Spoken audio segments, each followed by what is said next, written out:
For more than 2 centuries, the White House has stood as an untouchable symbol of American democracy, a place where every renovation was carried out with reverence, never reinvention. Its marble halls have witnessed wars, assassinations, moon landings, and moments that shaped the destiny of a nation. But in 2025, something unprecedented began unfolding behind its gates. The whine of drills and the rumble of excavators now echo across the East Lawn as part of the East Wing is demolished, marking the most dramatic transformation of the presidential residence since the Truman Reconstruction of the 1940s. In its place, a monumental new State Ballroom is rising, an opulent venue designed to host state dinners, world leaders, and history itself. Supporters hail it as a long overdue modernization that will bring the White House into the 21st century. Critics argue it's an ostentatious vanity project, reshaping centuries of legacy in marble and gilt. For the first time in generations, America's most enduring landmark is being reimagined, and the world is watching. Today, let's delve into Trump's controversial White House rebuild.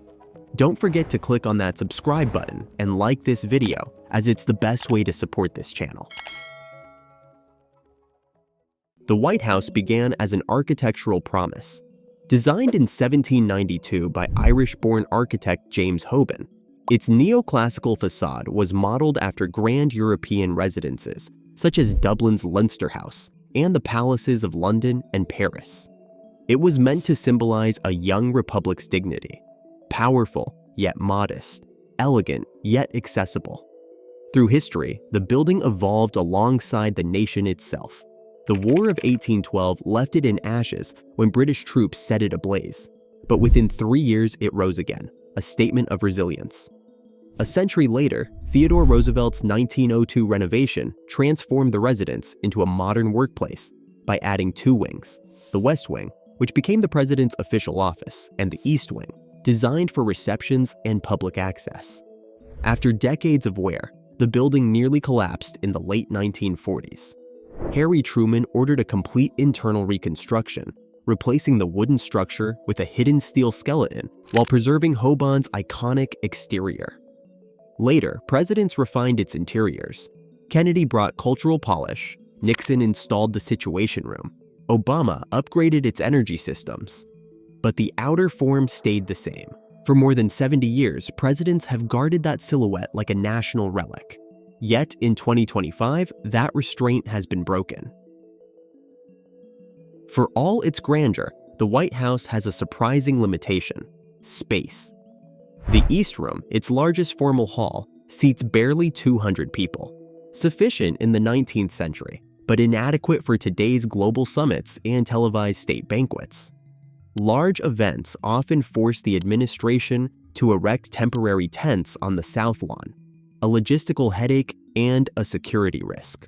Presidents from Reagan to Obama quietly explored the idea of a permanent ballroom, but shelved it due to cost and heritage sensitivities. Donald Trump revived the proposal in his second term, calling it both a practical necessity and a patriotic legacy. He argued that America, unlike other great powers, lacked a grand ceremonial hall comparable to Buckingham Palace or the Élysée. In July 2025, the plan was formally announced: a privately funded White House State Ballroom designed to host up to 650 guests. Officials described it as an elegant extension of America's hospitality to the world. Critics saw it as an effort to etch a personal signature onto a building meant to transcend presidents. The new ballroom rises on the site of the East Wing, a section rich in overlooked history. First added in 1902 under Theodore Roosevelt as a link between the residence and the gardens, it was expanded in 1942 by Franklin and Eleanor Roosevelt to support the White House during World War II. Behind its modest facade lay a web of wartime functions, communications offices, guest areas, and, most famously, the presidential bomb shelter, later adapted into the Situation Room, where presidents from Kennedy to Obama monitored crises and conflicts, from the Cuban Missile Crisis to the hunt for Osama bin Laden. Above ground, the East Wing housed the First Lady's offices, the White House Theater, and the East Colonnade, the ceremonial path for visiting dignitaries. For generations, it served as the public's first glimpse inside the People's House, a bridge between citizens and the presidency itself. Now, as it's being demolished, historians mourn the destruction of one of the few surviving remnants of Roosevelt's wartime White House, warning that in building the future, America is erasing part of its past. Rising on the site of the East Wing, the new White House Ballroom will be one of the most ambitious additions ever made to the presidential complex. Spanning about 90,000 square feet, nearly half the size of the executive residence, it will host up to 650 guests for state dinners, diplomatic summits, and cultural galas. The project, financed through private contributions, brings together McCreary Architects, renowned for classical revival design, Clark Construction as builder, and AECOM as engineering partner. Architecturally, the ballroom aims for harmony with the historic residence. A limestone facade with Corinthian columns and tall arched windows will echo James Hoban's original design, while interiors will feature coffered ceilings, gilded chandeliers, marble floors, and a grand stage for orchestras or presidential addresses beneath a crystal chandelier inspired by Versailles. Beneath its grandeur, the ballroom is built for modern performance, with hidden acoustic panels, retractable lighting for broadcasts, and discrete security systems woven into its design. Linked corridors connect to kitchens and service areas for flawless operations, while efficient HVAC, filtered air, and concealed solar features ensure sustainability. As architect James McCreary describes, it's a building that honors tradition while quietly mastering technology, transforming the White House from a residence into a global stage. Building within the world's most protected compound is no ordinary task. The White House Ballroom project operates under security protocols rivaling those of nuclear sites. Every worker undergoes strict clearance, and every material, from marble to wiring, is screened before entry. Deliveries occur only at night under Secret Service escort, with heavy equipment navigating narrow paths to avoid disturbing the gardens or underground tunnels.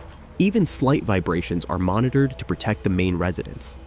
Engineers from Clark Construction have installed seismic isolation pads and micropiles to stabilize foundations, while stone from the old East Wing is carefully removed and stored for the National Archives. The new structure rests on a blast-resistant concrete core built to modern security and safety standards. Inside, sound-dampening walls, advanced ventilation, and redundant fire systems ensure resilience and discretion. All this unfolds while the White House remains fully functional, a delicate choreography of construction, ceremony, and constant vigilance. The financing of the White House Ballroom project, with an estimated cost of $200 to $300 million, has been fiercely debated. The Trump administration maintains it will be privately funded, combining contributions from the president's family and undisclosed donors, with no taxpayer money involved. But the lack of transparency has raised concerns that anonymous donors could expect influence in return for helping reshape America's most iconic residence. The project is advancing with unusual speed. Announced in July 2025, groundbreaking followed in September, and by October, demolition of the East Wing facade had begun. The White House vows completion by January 2029, though preservationists doubt the timeline's feasibility.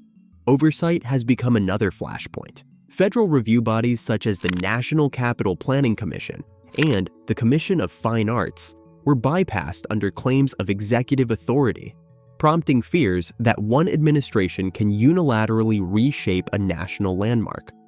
Supporters call it decisive leadership. Critics see unchecked power. Either way, the project moves forward, bold, rapid, and unmistakably unconventional. Few construction projects have ignited such fierce debate. Preservationists accuse the administration of dismantling heritage for spectacle, warning that demolishing a 20th century wing without review erases part of the building's architectural story. Political critics call it a vanity project, a private monument built on public ground, and question whether future presidents will embrace or ignore it.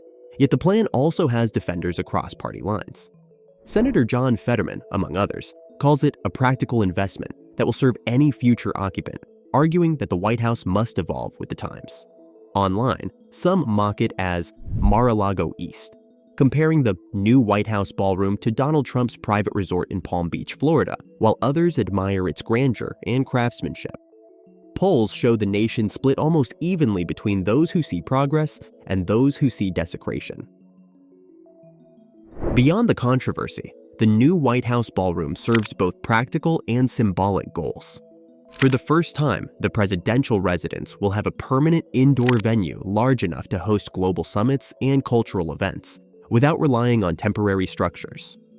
Equipped with advanced media, translation, and security systems, it will modernize the White House, while upgrading the East Wing's aging infrastructure with new kitchens, accessible entries, and state-of-the-art lighting.